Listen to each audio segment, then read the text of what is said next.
So, one of the questions that came up yesterday was working with an intense emotion like fear. How do we work with that? And that's really good to investigate when we're working with mindfulness of mind, because this is the area when we look at what we call the hindrances. So sometimes we think of fear and anger and jealousy or greed as emotions. But as I was saying yesterday, um, sorry, as feelings. Um, but as I was saying yesterday, feelings are just like, dislike, and neutral.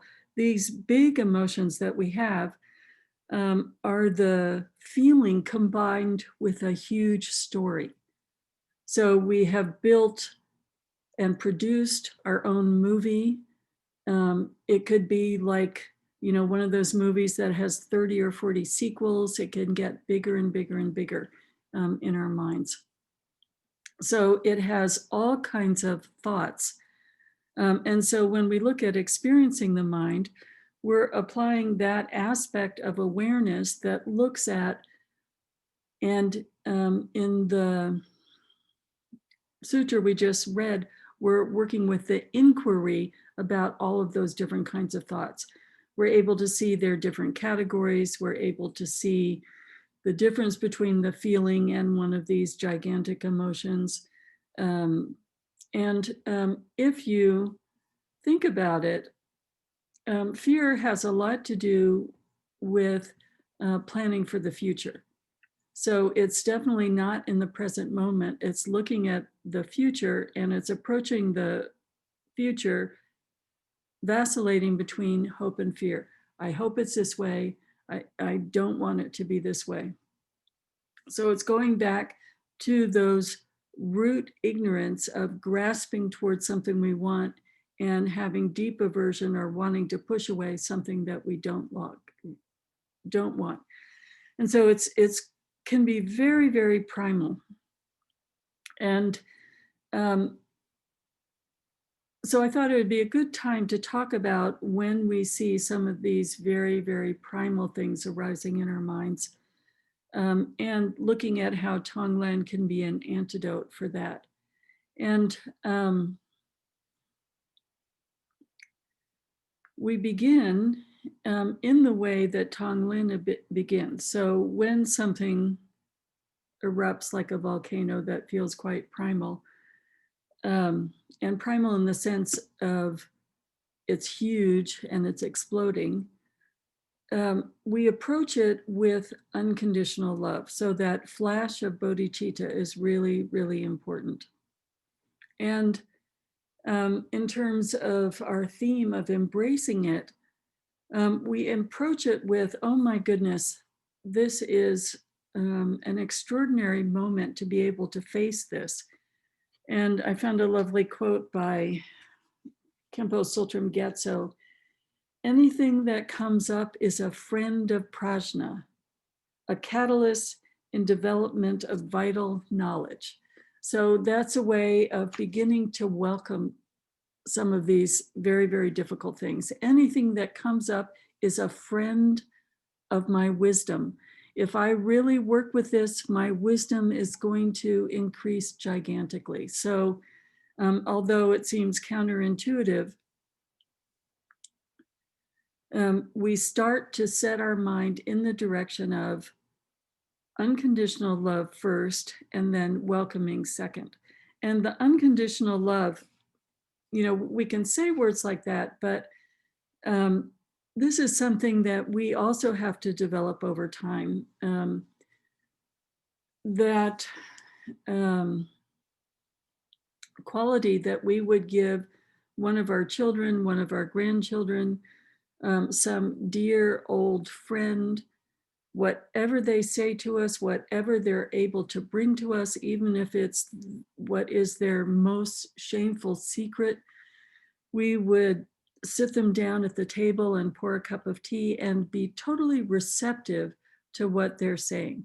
We would hold them with loving kindness and compassion. We'd be open and not rejecting and not judging, because we care so deeply for them. So then we have to turn that quality of mind towards ourselves. And just, sometimes it's good to even pretend, well, there's this part that I don't really want to face, but if my dear friend so and so came to me, I would sit with them and I would help them look at it. So you just sort of turn the table so that you can approach your own mind with that level of kind gentleness. And then I found a sticky note that I had put in one of my Dharma books. And it was a quote from Pema. The essence of bravery is being without self-deception. And I thought, oh, how applicable that is.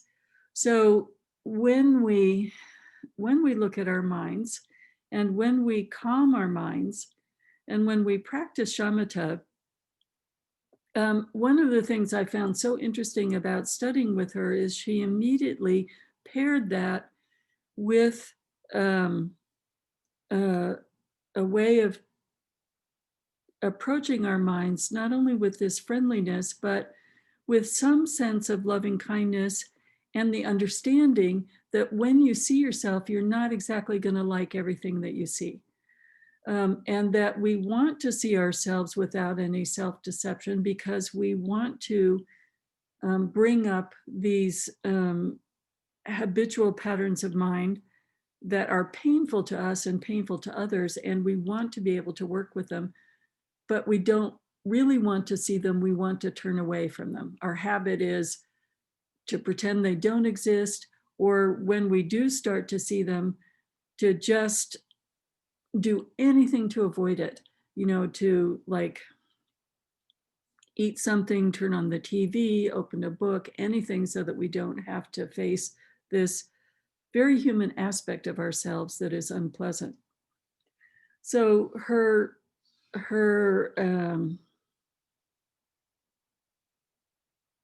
extraordinary way of teaching is that we do the shamatha and the inquiry so that we can see. And when we do see, we hold ourselves with this loving kindness so that we can open that box that we've been so afraid to look at it and use the Dharma to gently dismantle and deconstruct it. And I have found really that it's often in retreat that I work with these things, because in retreat, there just isn't any escape.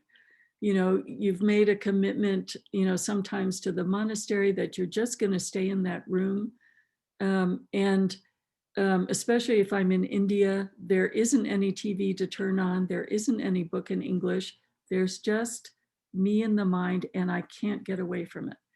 There's just no way of getting away from it. And that's why I love reading Nelson Mandela's biography and things like that, because it's not so dissimilar.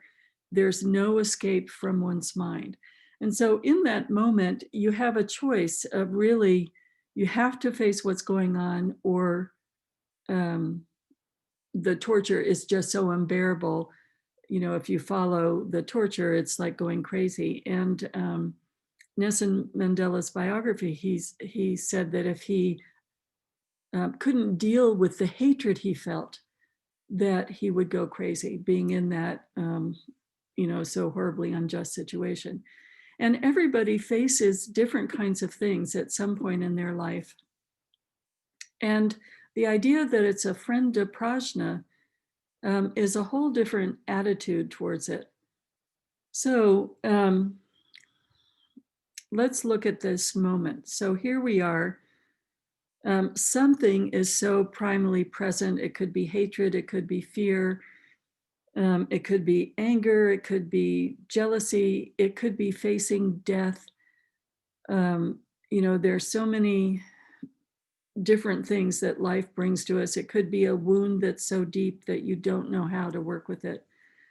And let's just say that we're going to work with the piece that we can work with today. You don't have to go into a full-fledged thing. It's better to dip your toe in the morning. I mean, dip your toe in the water, but sometimes it's just there. And I know for some folks, they are dealing with very primal things in this moment. It's not an easy time in their lives. So if you can give rise to some sort of state that you're working with, it can be a much smaller state, or if you're working with something big, just bring it to your memory. You might have a memory of something that you've worked with. And if we look at what it's like when something primal is up for us, like it might be the fear of death, I think we can all relate to that. As a cancer survivor, I remember that clearly. When we're immersed in that fear or immersed in that anger,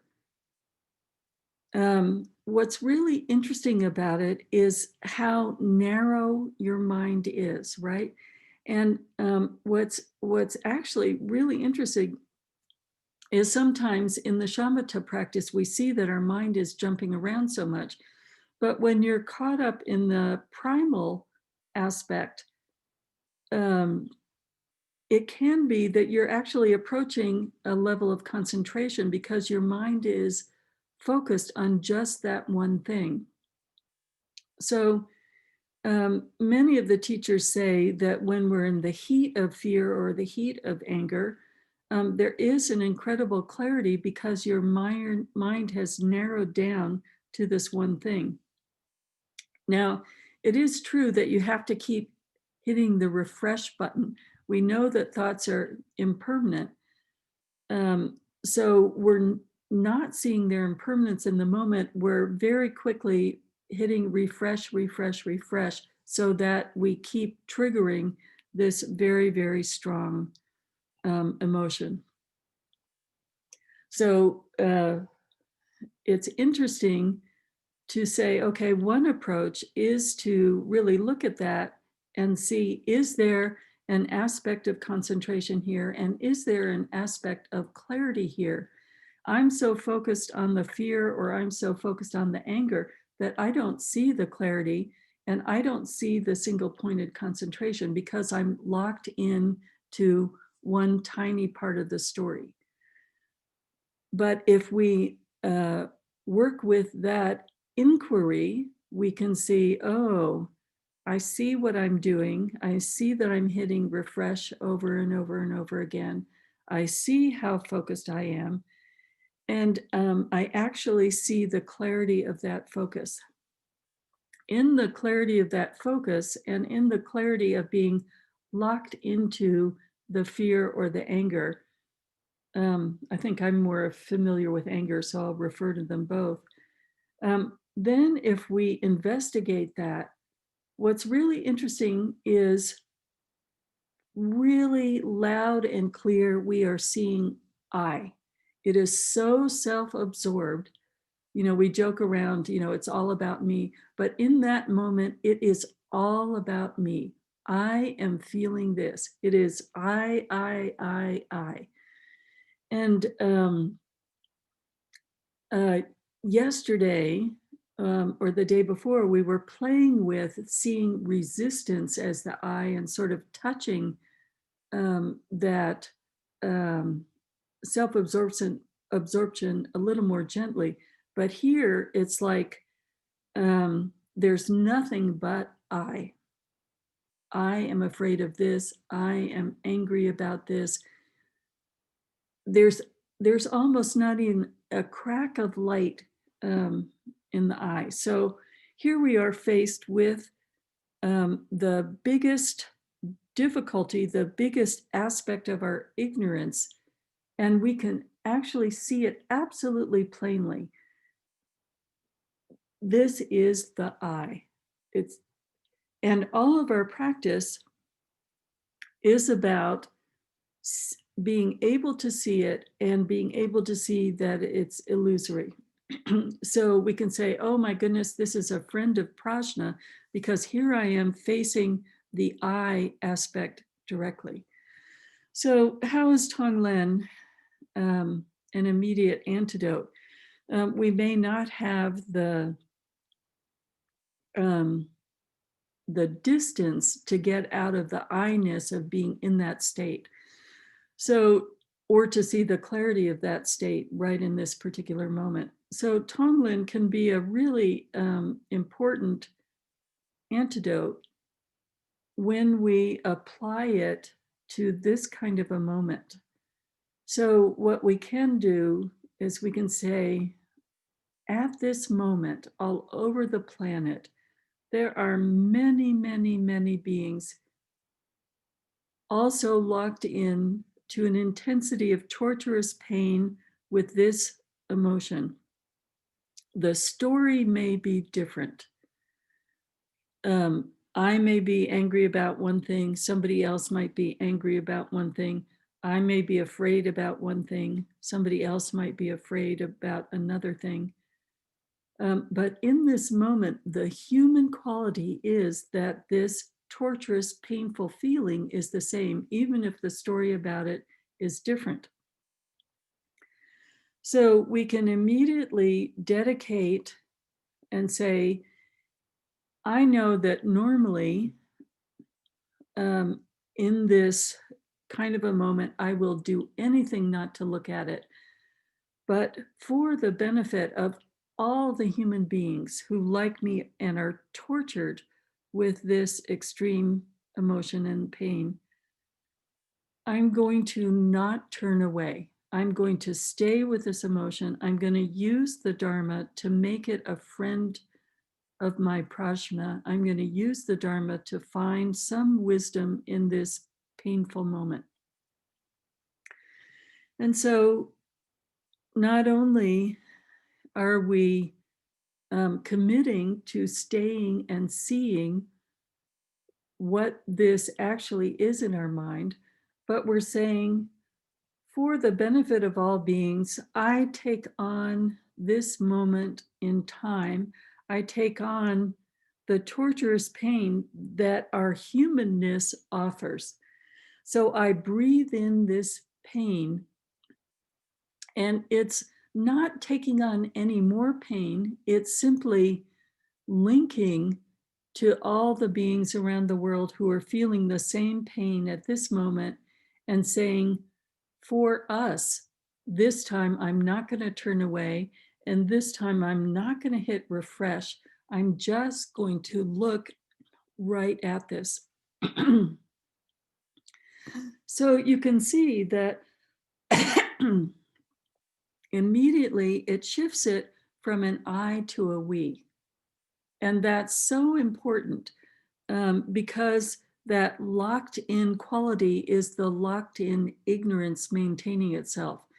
And when you shift it to a we humans are capable of self-torture in this way.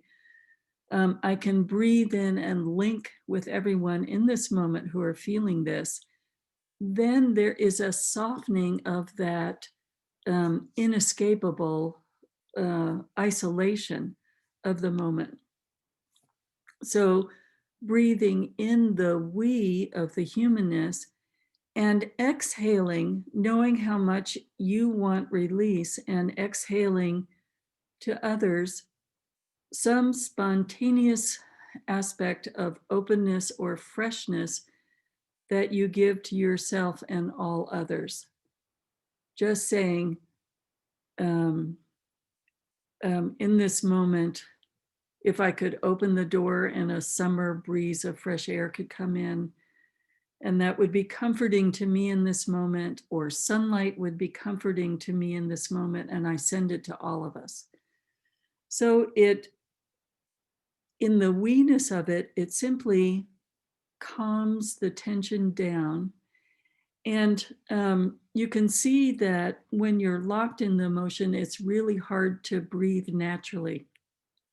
So by linking it to the we and taking in the suffering that all humans feel of this emotion, not, again, not taking in more, not poisoning yourself in some sort of way, but essentially acknowledging that this pain that you're feeling is a shared human experience. I breathe in with everyone else because they aren't able to do this at this moment. They may not have the Dharma teachings, they may not have the leisure to sit with it in this moment. So for all of us, I breathe in and stay with this moment, and I exhale some offering of freshness and openness, however spontaneously that occurs to you. As the tension recedes and you start breathing naturally, your mind starts to become tranquil again. And you're still breathing in the human frailty of this condition, and you're getting, you're actually receiving what you're offering of that comfort of the fresh open state, because you have to give rise to it in order to offer it. So that's one way that Tonglen can be an antidote in this moment, and you can do it with small and large things. In the sense of looking at the mind, when you're comfortable and confident in the Dharma teachings, and you've experienced many times seeing the impermanence of a thought, so you have confidence that thoughts are impermanent, then when, let's call it an emergency condition comes up, let's go back to the primal quality of feeling that state. You're in that state, it feels terrible, and there's that I fully present, and you're meeting your anger, your fear, whatever. If you have confidence and have worked with impermanence of thoughts in that moment, in that very volatile emergency state, you can stare directly at the thought that's triggering the fear or the anger. And in that moment of seeing its ephemeral transitory state, it dissolves because it is impermanent and it is a conceptual moment. It can't last longer. But what is interesting in that primal moment is you have that single-minded or single-pointed focus and that great clarity of mind. So right in that moment, there is that vast clarity without the sense of I there just for a second. So this is a moment where something can be entirely released and you actually have a flash of what it's like with no I and no thou. With the thought disappearing, so is the I that's looking at that thought for just that moment disappearing. So that's why the great masters get so happy when they have one of these karmic seeds coming up and giving them something so intense to speculate or do an inquiry with. And I think something similar happened to me earlier in my practice life when I was sitting with my mother when she died. I think there was an intensity of feeling and I didn't know it, but when she died, there was such a startled moment that there was a feeling of this kind of vast space. But I was too frightened of it to really recognize it. Then I had to quick call a nurse or, do something because it was too uncomfortable at the time. But you may have experienced something like that that was quite startling and quite intense. And that can give you confidence to go further into it now as a more experienced practitioner. So I wanted to read to you, there's a really lovely description of working with fear in Pema Chodron's when things fall apart, that describes that process. And I've seen stories similar to this, but I'm reading the story in a way to get confidence or to spread confidence in our practice. So it's a man who was in meditation, and his teacher sent him to a tiny hut. And he was supposed to practice all night, and he had 3 candles. Around midnight, he heard a noise in the corner of the room. And in the darkness, he saw a very large snake. It looked to him like a king cobra. It was right in front of him, swaying. So there we are, ultimate fear. There's the snake. We're in a tiny room. If we move to get up, the snake will strike. All night he stayed totally alert, keeping his eyes on the snake. He was so afraid he couldn't move. There was just the snake and himself and fear. Just before dawn, the last candle went out and he began to cry. He cried not in despair, but from tenderness. He felt the longing of all the animals and all the people in the world. He knew their alienation and their struggle. All his meditation had been nothing but separation and struggle. He really accepted wholeheartedly that he was angry and jealous, that he resisted and struggled, and that he was afraid. He accepted that he was also precious beyond measure, wise and foolish, rich and poor, and totally unfathomable. He felt so much gratitude that in the total darkness, he stood up, walked toward the snake, and bowed. Then he fell sound asleep on the floor. When he awoke, the snake was gone. He never knew if it was his imagination or if it had been really there, and it didn't seem to matter. As he put it at the end of his lecture, that much intimacy with fear caused his dramas to collapse, and the world around him finally got through. So, working with our minds in this way, it doesn't fix samsara. Just like the White Tara story versus the Lord Jigten Sungun story, sometimes the outer circumstances change, and sometimes they don't change. But what does change is the wisdom of our mind as we look at our mental states and our circumstances. Okay, so let's work with this in meditation. Remember the Tonglen stages, flashing on bodhicitta, then working with a texture. A texture is like dipping your toe in the water, just seeing a little bit of resistance arising and gently working with it until your breathing is even. And then for this morning, something that you want to look at in your increased bravery.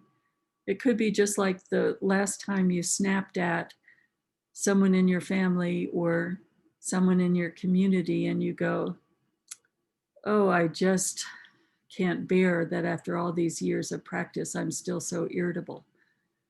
You know, or it can be a larger thing, but just breathing in for all of our humanness and exhaling freshness.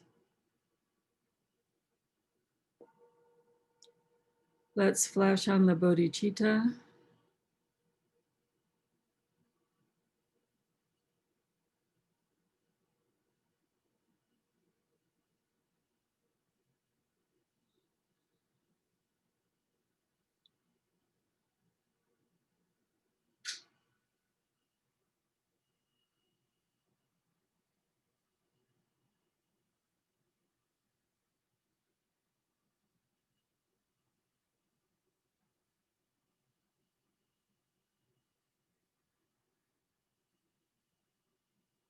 Really cultivating that open non-judgmental receptivity that's so kind and gentle.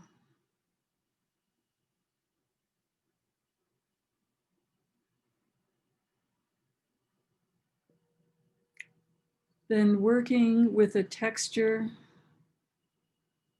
that just arouses a little bit of discomfort, a little bit of resistance, knowing and touching that resistance, seeing the subtle beginning of it. You can work with breathing in smoky, dense, oily, foul smelling, imaginary COVID.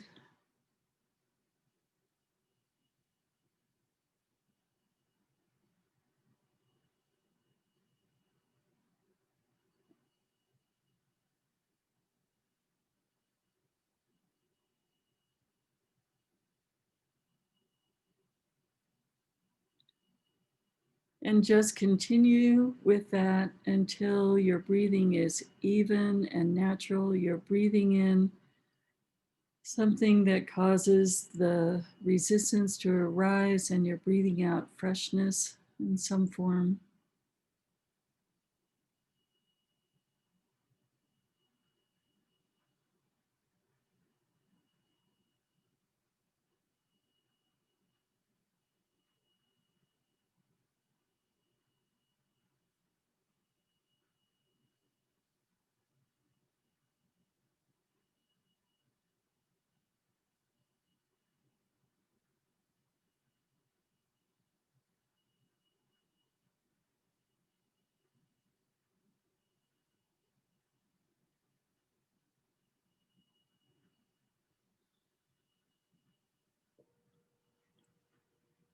And then, if you're ready, some aspect of one of your hindrances that you work with, large or small, anger or irritability, desire,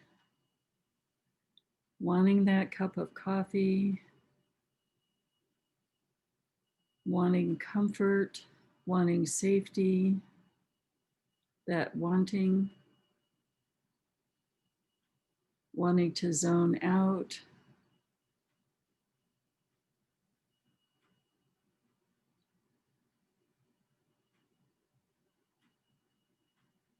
And as you're feeling that, connecting immediately to the humanness and to all the beings right now. All those friends when the fires were so present around the world that couldn't open the window. Our own fear for our own health and safety. If we're breathing in smokiness, just connecting and softening in that moment. Sending out fresh air and sunlight. Working with a small hindrance and building to larger.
So when we are in retreat and our minds are very disturbed, then the kind Lama comes and goes, "Oh, sweetie, I can see you're having a hard time. Please, here's some delicious food. Really take care of yourself. Take a long nap today." So we approach this friend of our prajna with such gentleness and such care, because we know that we're really looking at the human condition, and we want to cultivate that aspect of gentleness and tenderness. So, dedication prayers.